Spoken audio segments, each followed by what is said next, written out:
My friends and I were walking around outside of my grandma's apartments. It was late at night, around midnight or so, and Mason kept trying to scare me by randomly yelling out, "Boo."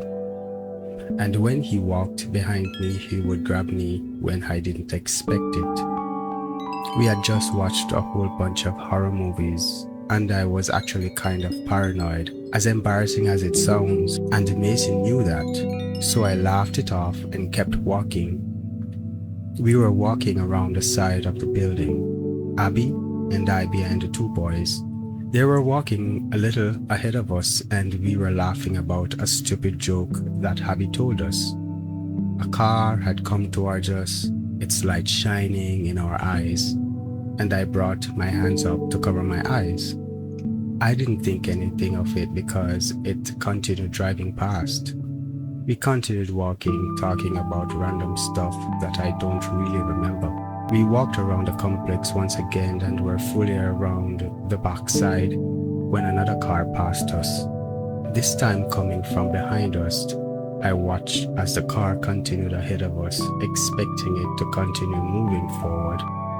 But instead, it stopped. The car stopped, the red brake lights shining towards us.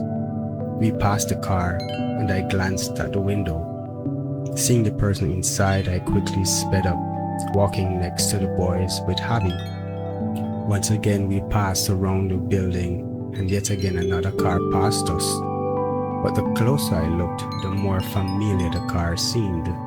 By now I was a little nervous, but I didn't want to seem like a baby or anything because I realized I was probably just being paranoid. Plus, what could happen around a complex like this with cameras and stuff? At least I think that there were some cameras. Anyway, I continued talking with my friends, but this time I kept looking behind me.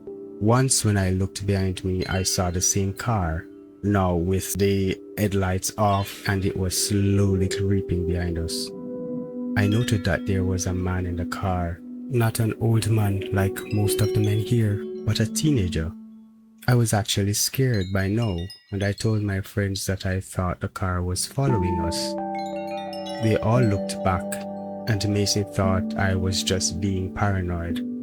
So he waved to the car and laughed at me, saying I was just being paranoid. This car had been following us for the past 5 or 6 minutes, maybe even around 10 minutes.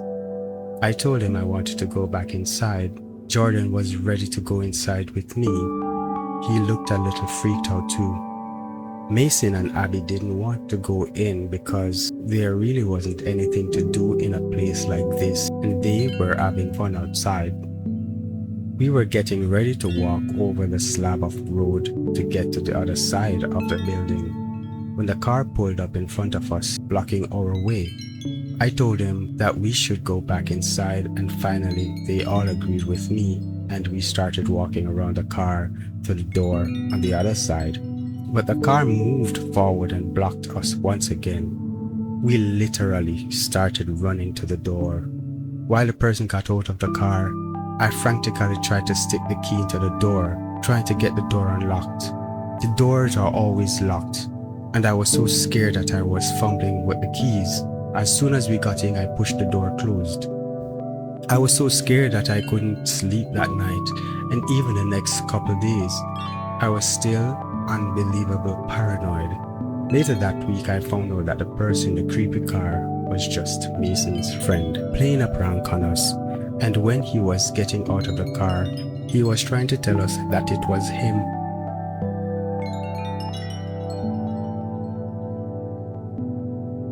Maddie was a newly recruited nurse in a public hospital in her hometown in Calawan, Philippines.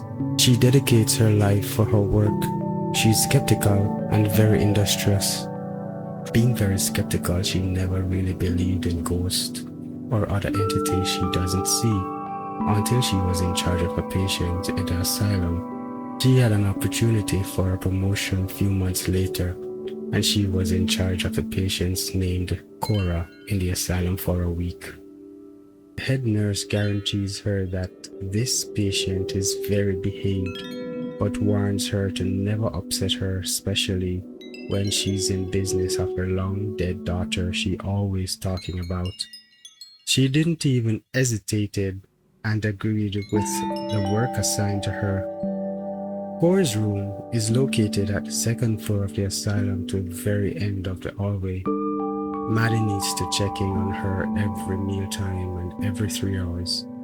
At the first 4 days it was smooth, and as what the head nurse said, Cora is very silent and behave, though she never really talked to Maddie and she always ignored her. For that few days she knew about Cora's life before she ended up in the asylum. Cora loves children even since she was a little girl. In fact, she's obsessed with them. She likes to comb their hair and kiss them and such. When she was in college, she had a boyfriend who accidentally made her pregnant. The guy was put into jail by Cora's parents at the thought that he raped their only daughter.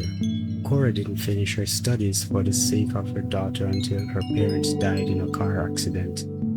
Months later, she gave birth to a very beautiful girl. Although she was very happy about it, the doctors told her the bad news. Her daughter is premature and she has organs that didn't even develop yet to be stable. Cora was frustrated that she refused to believe what the doctors told her, that her daughter would only last for 3 years. She took good care of her daughter, but as the doctor said, her daughter will die. But because of her good caring, she was able to live for another year and died at the 4th year of her life.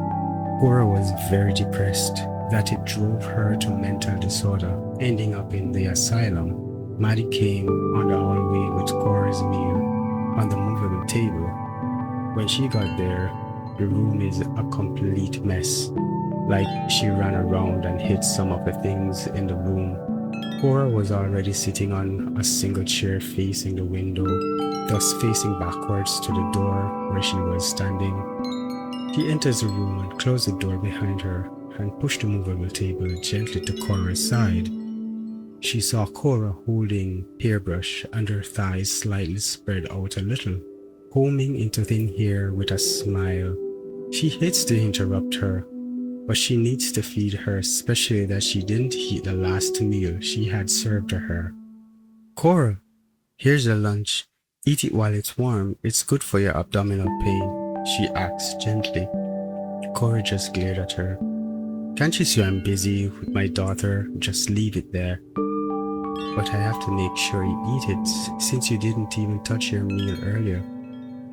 Cora pushed the table away with such strength that some of the soup went out of the bowl. I said I'm busy. After that, Cora just continued brushing into the thin hair. Maddie was desperate to feed her, and so she went to her desperate measures and pushed the movable table in front of her, which Cora suddenly shrieked. Do you know what you just did? You hit her on her cheek. You hit my daughter's cheek. After that, she throws the hairbrush at her and attacked her violently. She fell helplessly as a few nurses came inside to help her. She was very thankful that there's a camera in every room of each patient. Cora was tied up and given a drug to calm her down. As a nurse helped her towards the door, she hears a silent cry beside her. She stops and faced the bed where 2 nurses is holding Cora's arm. She froze as she saw a little girl with a long hair crying beside Cora's bed. And then her heart almost stopped as the little girl tilted her head to look at her, to Maddie. The little girl had a blurry face, but it's clear that she was crying, and it was blood smeared from her eyes to her cheek. And as she looked focusedly, she saw her left cheek a little darker than the other side.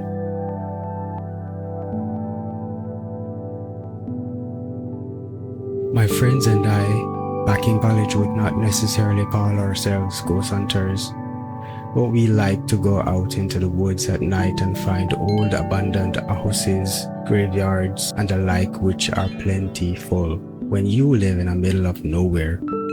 A common place for us to go was a park, which is very far into the woods and had an old covered bridge that was supposedly haunted. As an explanation as to why this bridge seems so scary, there is a light at the end of the bridge and the shadows of the trees from what looks like a figure. When you sit in the middle of the bridge, the wind makes the figure looks like it's moving towards you. To the unsuspecting visitor, this can be a frightening experience, so we liked to take our friends here to freak them out. To set the scene, it was late summer on a Wednesday night, probably around 2 a.m. We were all on summer break and had nothing going on, so we decided to take a couple people down to the bridge to give them a good scare. This area is not easy to get to. There are a lot of steep hills and rocky roads. It is very secluded, so as expected, there were no other cars on the road.